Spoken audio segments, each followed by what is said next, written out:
Ascent picks. Is there anything that will be catching your eye that you expect to see coming into this on Ascent?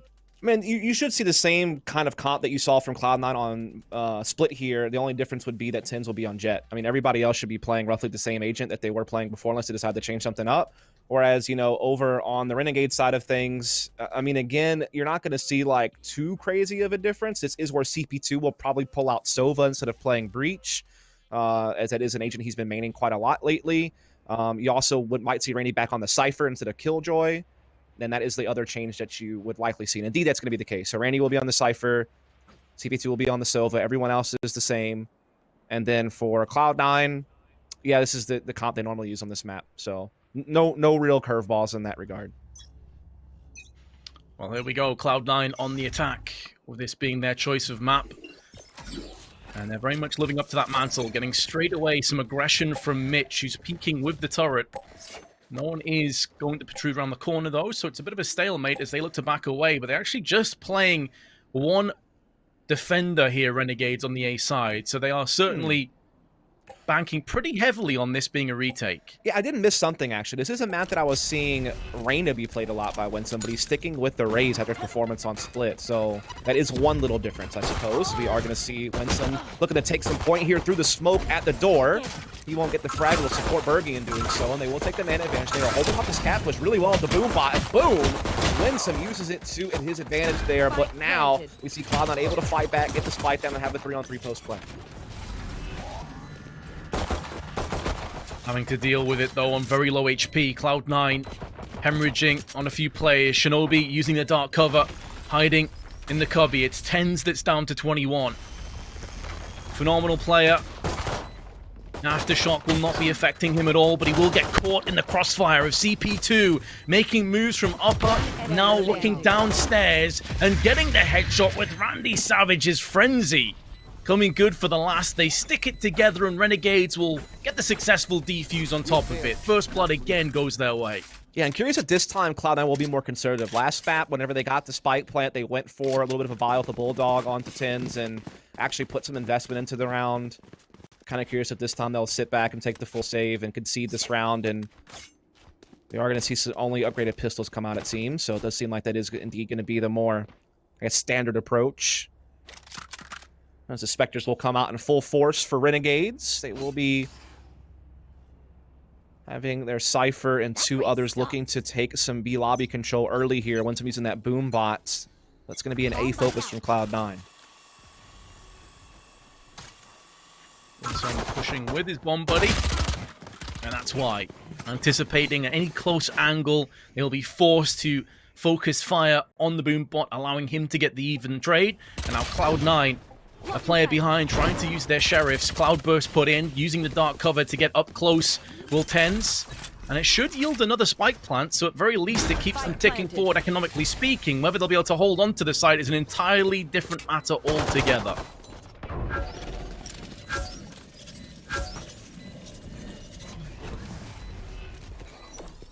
Positions for Cloud9 pretty decent, but as soon as these dark covers do start to fade, we're expecting to see the jaws clamp down, and they do so with style. Winsum doubles up with his paint shell, allows him to replenish it instantly, throws another one in towards main, and there's not really any hope for Cloud9. They have to back away, pull the plug.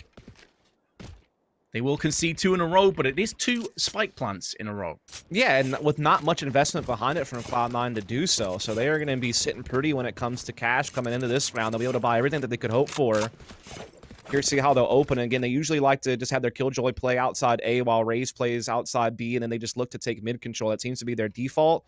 But they also tend to lean a little bit towards one side early and then kind of maybe fall back to mid control. They like to fight for orbs early if they can. I think they particularly like to fight for the A lobby orb because it's a little bit easier to get. But it looks like they are just going to open up like pretty pure default as I kind of described. They're not really pressuring the A orb too hard just yet.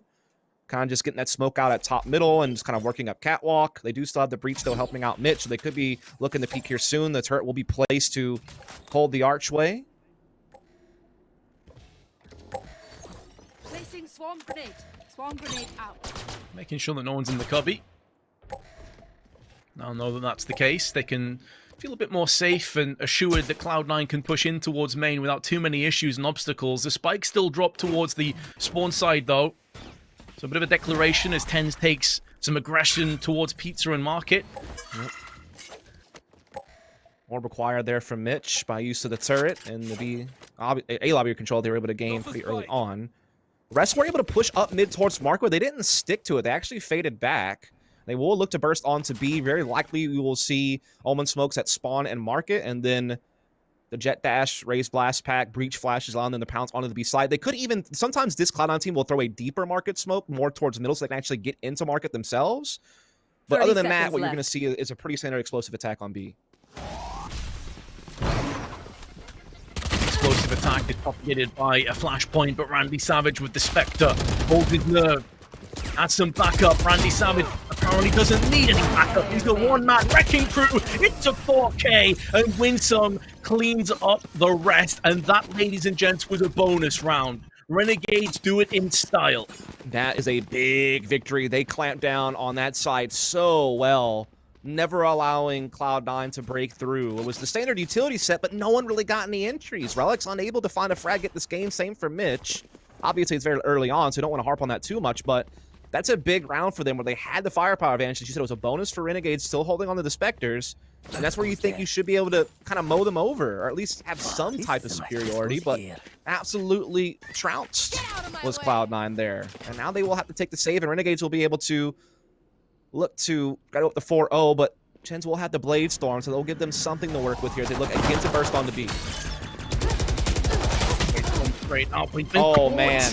In the tripwire, that is so unfortunate. He's going to be furious at that outcome. CP2, though, is going to go down to Relyks Frenzy, who doubles up. Some aggression from Jett, who tailwinds out of there.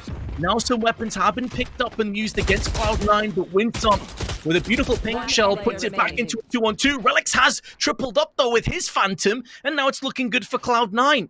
They need Berghy, who landed some big clutches and some huge moments over on Split to strike again. And he's getting up close. He's going to fend off one of these angles, but can't transition. And now it's Relyks' turn to land a 4K.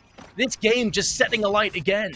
Yeah, that was almost a blunder for Cloud9, though. I mean, yeah, it was an eco, so they weren't expected to win anyway, but it really hurt that TenZ used the dash and then got caught with a trap wire. Usually you're going to be dashing through the wire, but the way it was placed, he didn't actually encounter it until after he had already dashed, so he got absolutely busted on the Blade Storm. And it looked like that was going to be the end there, and it was going to be Renegades going up 4-0, but Relyks able to find a way to find some big kills in the side. I think he wound up having either a hat trick or a quad kill that round.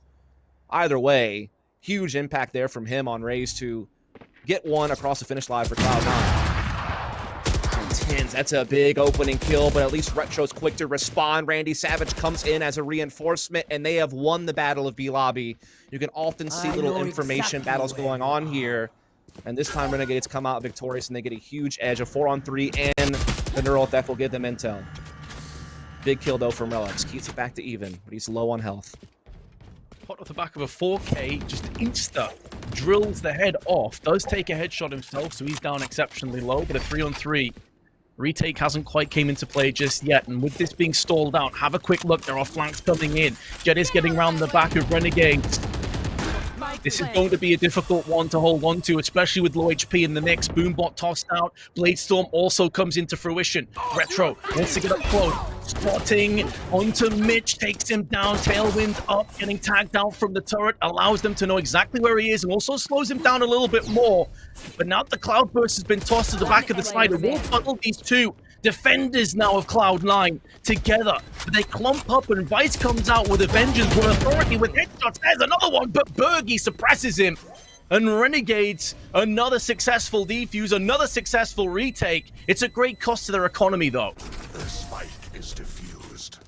What a great round there from Renegades. I thought with Cloud9 getting the 3-on-3 post plan at A, they'd have a good shot at closing it, but great use of the ult there from Retro. Picking up one. And also able to come in together off of this Cloudburst and just kind of isolate some 2v1s inside the site, essentially. So they will immediately reset Cloud9, who will now again have to just go for most upgraded pistols. They will have the one Vandal on Relyks. And so Renegades are building up a pretty big defensive lead here. And again, this is a map that Cloud9 are normally pretty good on the attacking side. I think it's their best attacking win rate of any map overall over the last few months. So this is a bold statement from Renegades here. Ooh, the turret actually tanking a bunch of rounds allows Mitch to survive, but not for much longer. CP2 puts him down. And yeah, not only is it a 4-1 dust, but Cloud9's one round came off the back of a huge Relyks 4K. These aren't the kind of plays that you can really rely on time in, time out. So the Renegades have been looking exceptional on their defense side. They really are. Most of these retakes have been so on point. We are going to see Cloud9 looking to put some pressure on defensive spawn, and indeed they will even maybe look to backstab and try to pinch onto B, depending on what Relyks can do with this Vandal. But it seems like they're aware that this is a possibility. Retro had the judge up close, and it has struck down a sentencing. Will now push over the Vandal to continue to put Cloud9 into the prison on the scoreboard here. Vice trying to fight back in the back halls, but to no avail. There will be no appeal. And I think I've done as many law-related puns as I could there. It's all good. It's all good. Because Renegades, they'll come out ahead. They come out victorious. And Cloud9, they didn't fully invest in that round, so they can pull back to some Vandals and Phantoms, but it's more the scoreline that's the problem now. I don't think they care about the economy. They just care about getting rounds, and they need them quickly. Yeah, I mean, Cloud9 are usually able to be very explosive on this site with some different types of bursts and split plays. Usually, you know, they're able to use Mitch's turret to kind of take angles and get mid control and get up to tree and, like, pose a threat, like, really early on in a round, get some important map control. They haven't really been able to do that. They've been getting contested on both edges of the map, and they haven't been able to deal with it. And now look at this. Winsum pushes all the way up to top middle and finds a frag, and TenZ can't even trade it back. Winsum, absolutely fantastic. They are getting absolutely demolished, Vince. This is unbelievable. Taking them completely out of their comfort zone, and Cloud9 are dizzy. Spinning around time after time. Shinobi able to get one, also takes down the boom bot and has control over the spike. As far as 1vx's go, this is certainly a doable clutch. The dark cover to the side allows him to peek a little bit more, knowing he has time on his side. 50 seconds, but Berghy passes a bullet between his eyes. And that will be 6-1. And this goes back to what I was talking about before, Dust. When you're the underdog and some of that pressure is off, and you can be more free-flowing, you can take the fight to Cloud9. You can play hell with them, keep them uncomfortable, keep them on their tiptoes. Think about it, like, right, what Retro had the big win inside a lobby one round. That round they push middle and win. So when Cloud9, they're normally able to get mid control pretty easily. They're normally able to get into these lobby areas and get that foundation underneath their feet and then launch into some type of explosive execute. You know, that's kind of what they pride themselves on. But Renegades are doing a good job unsettling them in these early round situations and not really letting them build up. You know, they're not really letting them get their abilities out and flowing. And also, they've kept Cloud9's economy absolutely in the bin. I think this is like, what, the third save that Cloud9's had to have this half?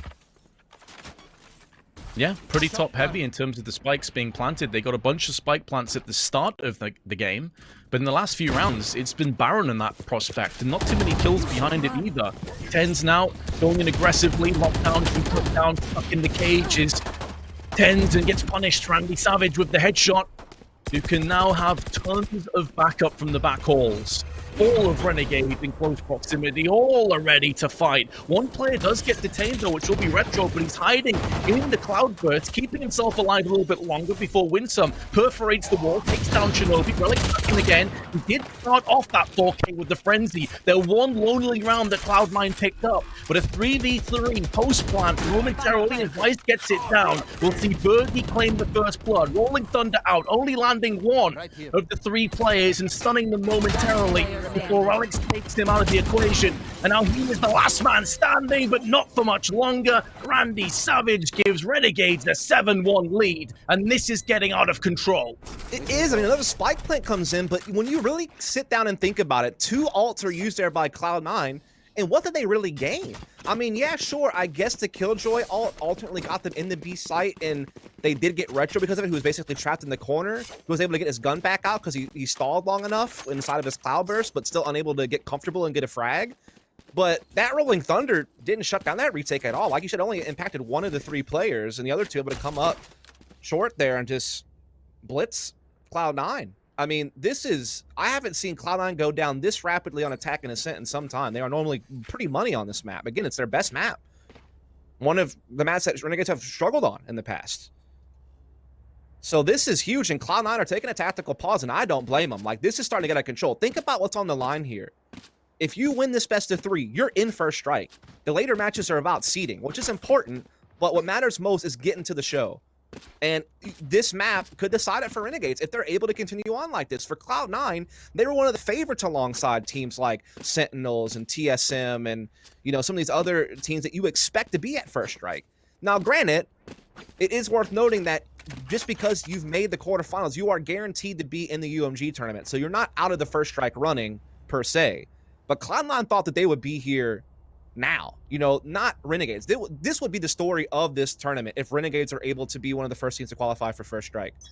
They have never really placed that well in a big event, and now they're on their way to perhaps the biggest of all. That's what we were looking to see from TenZ, though. A brief glimpse of what this guy is capable of. First blood in this round, at least.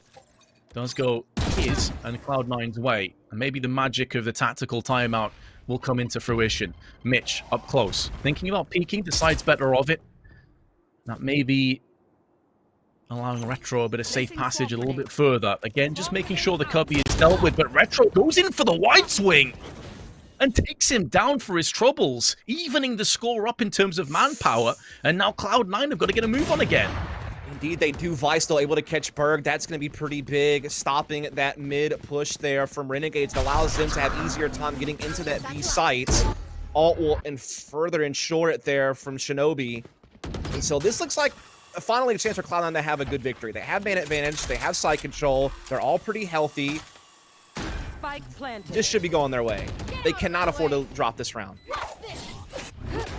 Blade Storm being picked up on both players, but it's Retro in midair that takes the first one down. And it's TenZ that's on the receiving end. Back up again with the updrift. Winsum comes in with 2. It's a showstopper in the paint shells. And Renegades 3v4 retake goes their way. Oh my god, Vince. That was freaking sick what Retro just did. He literally just saw TenZ pull out the blade storm and said, nah, Chief, let me show you how to wield those daggers a little bit better.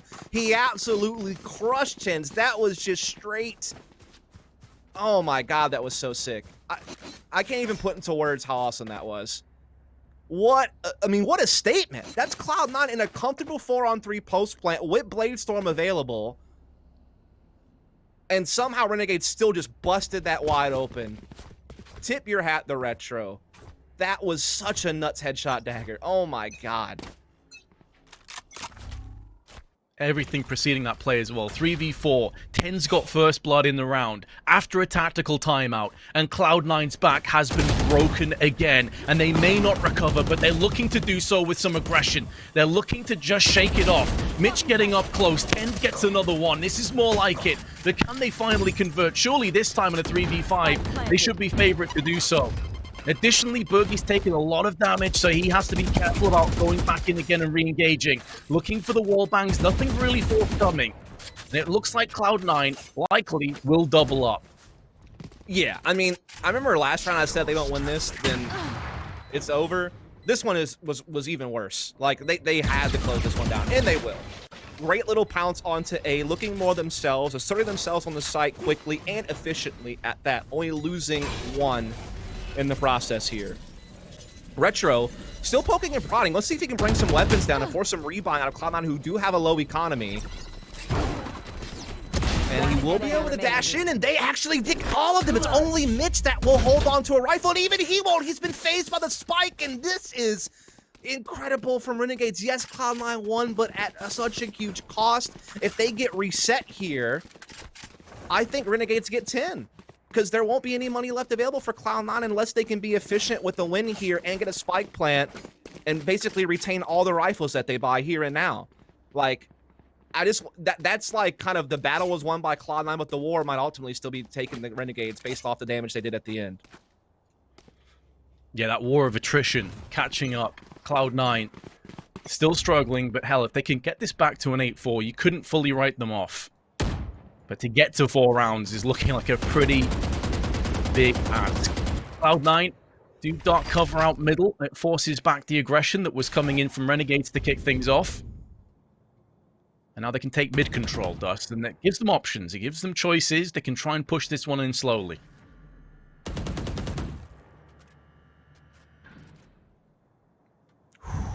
Big round here for Cloud9. They need to win this. They need to salvage something in this attacking half.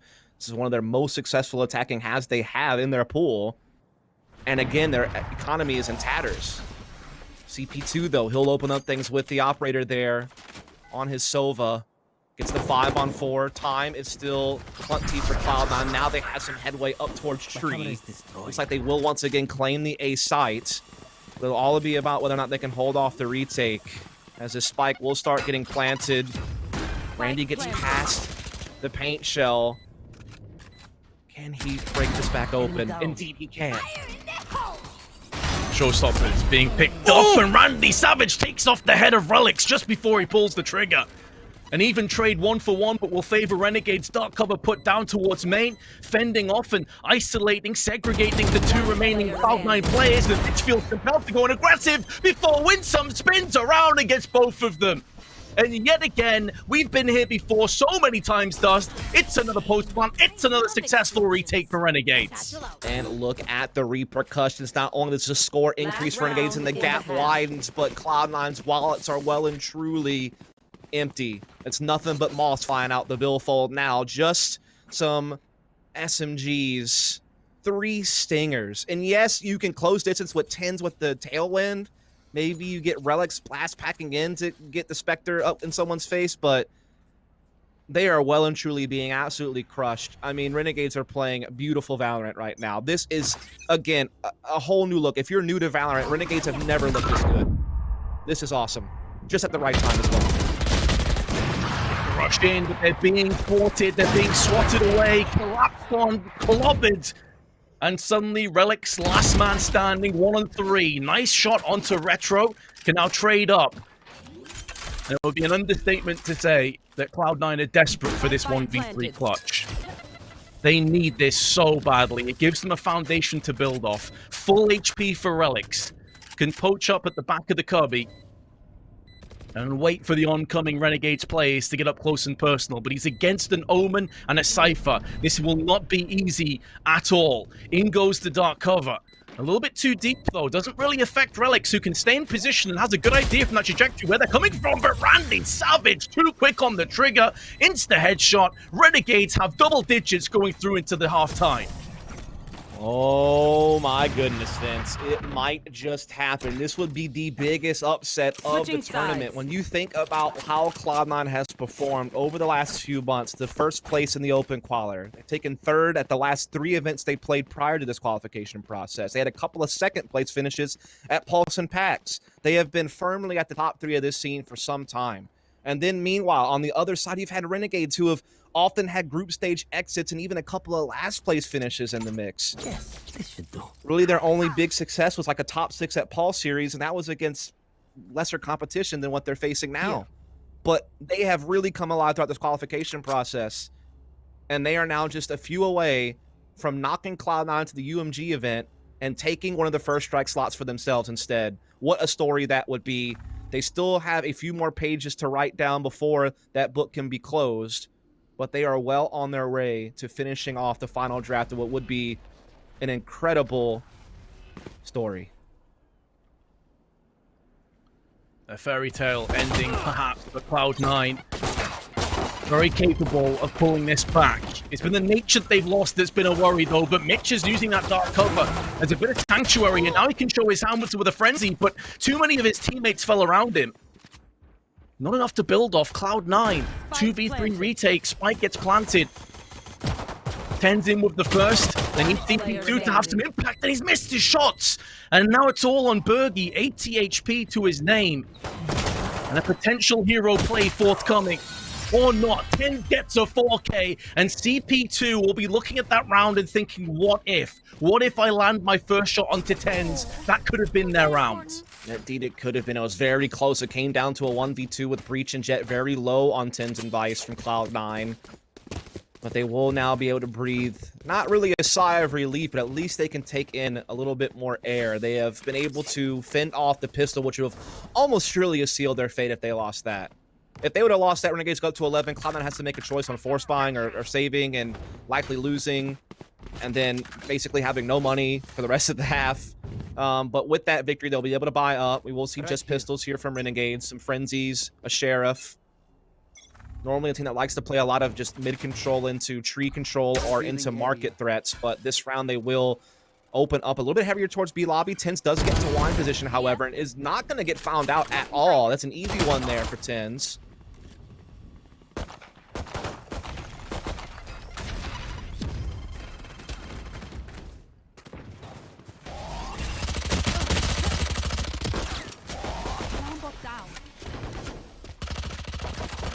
One enemy remaining.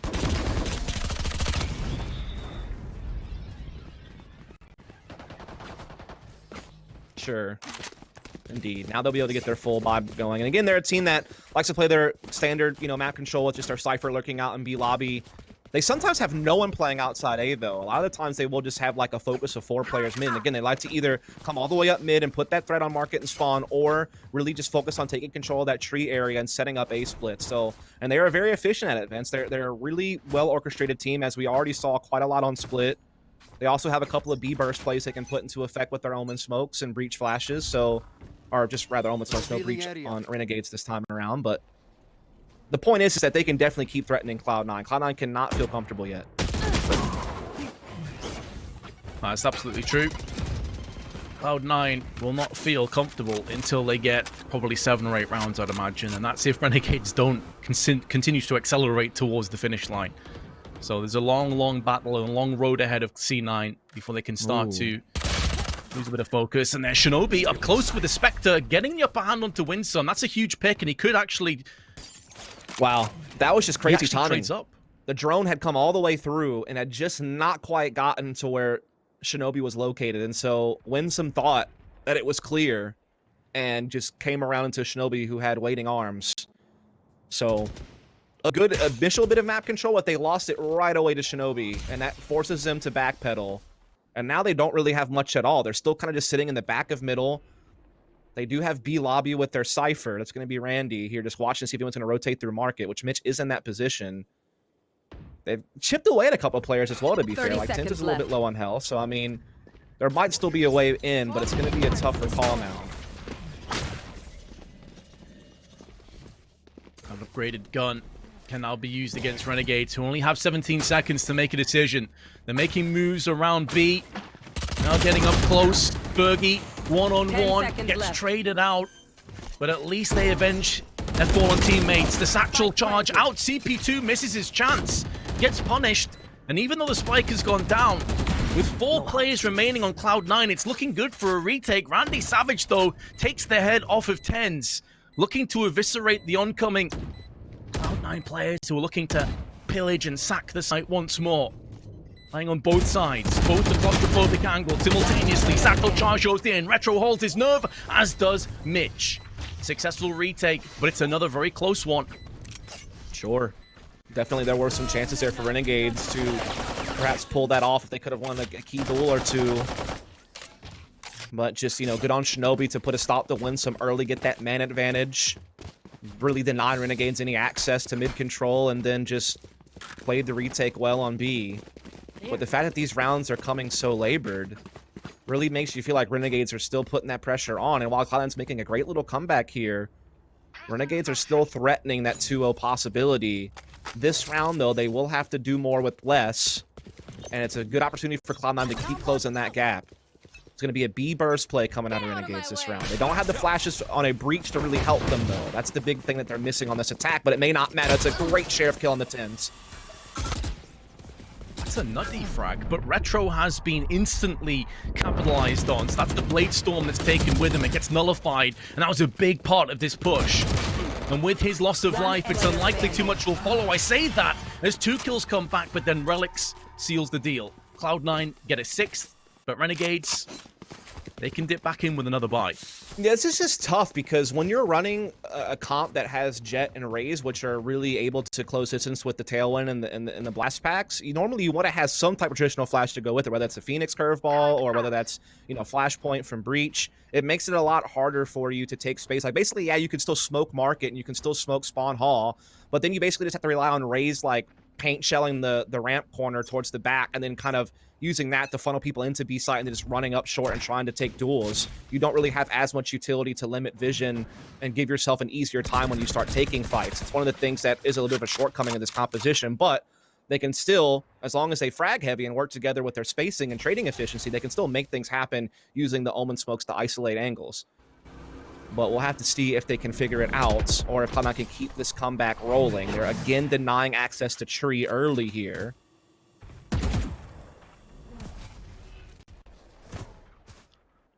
Although some access has been denied, others are granted as they look to push through middle. Market open for a bit of business, and Mitch with the fast peek can actually back away and allow the rest of his teammates now to lend him a helping hand, and Vice will do just that. It's only the one kill that goes his way. And now Mitch is up close, is getting tagged, is being fragged down. Berghy, though, gets caught by shinobi, who pushes his own dark cover, completely catching Berghy off guard.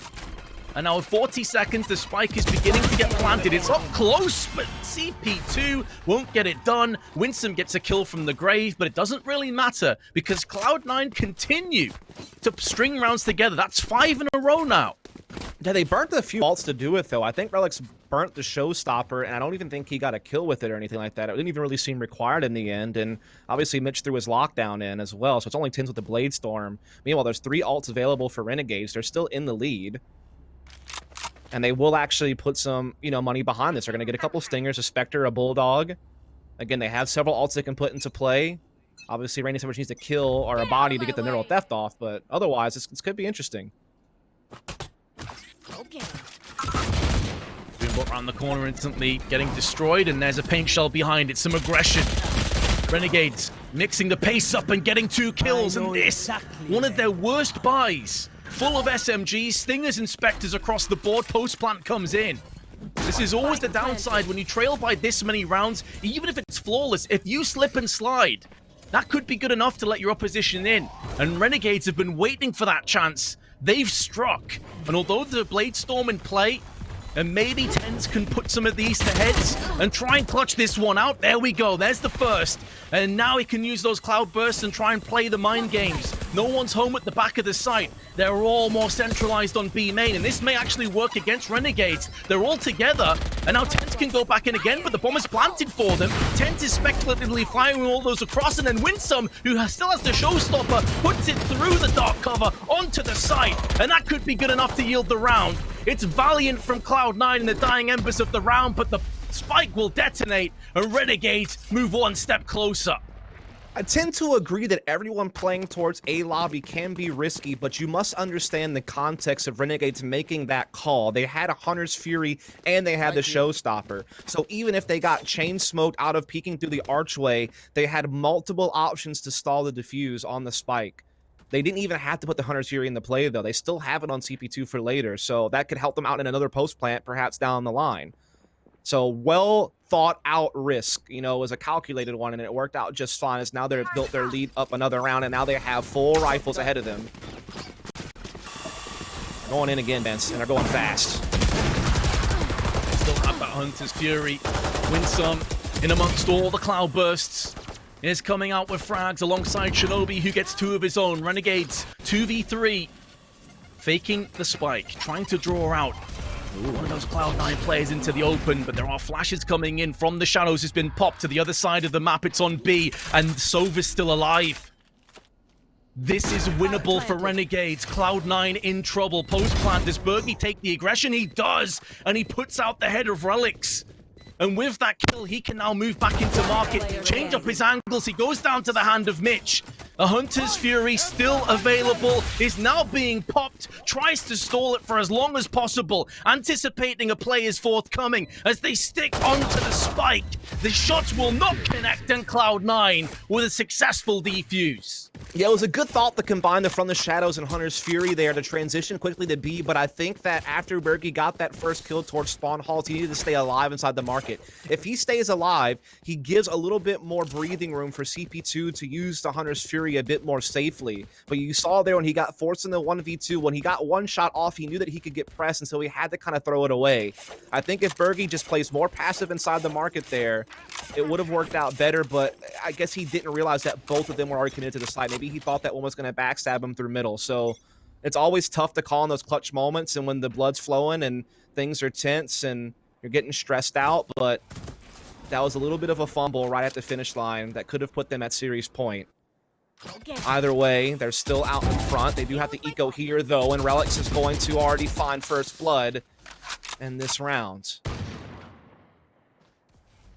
There. Man, no real chance at any retaliation up until the moment that Retro puts a bullet in the head of shinobi. Relyks goes back in for more, and he gets traded out, but at least Mitch holds on for one. So he maintains Cloud9 a player to the good, and keep in mind, additionally, one of the two remaining Renegades is incredibly low, and TenZ goes in aggressively looking to finish it off with the classic, and indeed he shall. So Cloud9, we were saying before about how Renegades wouldn't be too bothered or flustered. We've got to that point now where they're looking over their shoulder, and they're seeing Cloud9 picking up pace. Indeed they are. They have won every round this half except for that one. So, I mean, it has been the Cloud9 show here defensively. Here. As we are going to be seeing Renegades set up over towards A with a lot of players, and they could be either looking for mid control with Omen lurking A, or they could be looking for the A burst. They like to have Omen smoke door in heaven, and then just kind of fly in with the Jett dash and just get into that A side. We've seen them do it already a couple of times, but I think this time they're going to focus more on just kind of splitting. They have no presence B lobby, though. It's all going to be funneled here towards A and mid. I do have a trap wire at least in place to make sure they aren't going to get flanked. Shinobi making sure the door will never come into play this round. It's a good idea. It means they never have to worry about, if a retake happens, having to break that. He's lost his head, though. Worthwhile trade. Rolling Thunder. Proceeding to push. Retro gets hit by it, but Berghy gets the damage done onto Relyks. Business open on the A side of the map, and all three of Cloud9 clumped together on the rafters. Dark cover in their eyes. Cage has also been popped just behind it. This is going to be a very difficult retake. The thing is that Rolling Thunder didn't do jack diddly squat for Cloud9, really. It stalled the plant, I guess, a little bit, but it's not here now, and they need it most to retake at a numbers disadvantage. And now they're well and truly screwed. I think this is going to series point. I don't know how they pulled this off in a 3-on-5. They're trying to dam this, though, Dust. They're going in for it now. They're going in for the defuse in a smoke, but it's been denied, as are the rest of Cloud9. A flawless round, Cloud9 on the brink of collapse, on the brink of defeat. Yeah, just so well done to get Shinobi down early there at the door. They also were able to get their drone into tree and get intel on that first rotator and just trade so efficiently as they've done time and time again throughout this series. Again, Winsum having a huge game up to 21 kills. He had top kills in the last match as well, I believe, or he certainly did at least in regulation. He's had great help as well from Retro and Randy. They have been putting in the yards as well, and they are one away from pulling off a massive upset, Vince. This could be it now. This could be massive. This is for all the chips, all the marbles, the potential huge upsets on the cards, but not if TenZ and shinobi have something to say about it. randyySavage in with one, make it two, and Cloud9 are being dispersed post-haste. A cage triggered on top of the rafters allows randyySavage the opportunity for spike plants. And now Cloud9 have got to battle back somehow, some way. Make this work. It's an even trade. Vice and Berghy both chip in for frags, but now Relyks, a man that was destructive on split, has got to try and clutch this one out. Two very separate angles to deal with. The isolation may not work for him, but the showstopper comes into play. Looking around Cubby, he's desperate for information, checking everywhere but where CP2 resides, and the headshot connects, and Renegades successful. You thought Relyks might get that one. He had the showstopper in a 1v1. He just never could get vision on the target. He didn't want to waste the rocket. He wanted to make sure that it was going the right direction. But in that chase, in that hunt for intel, he was found.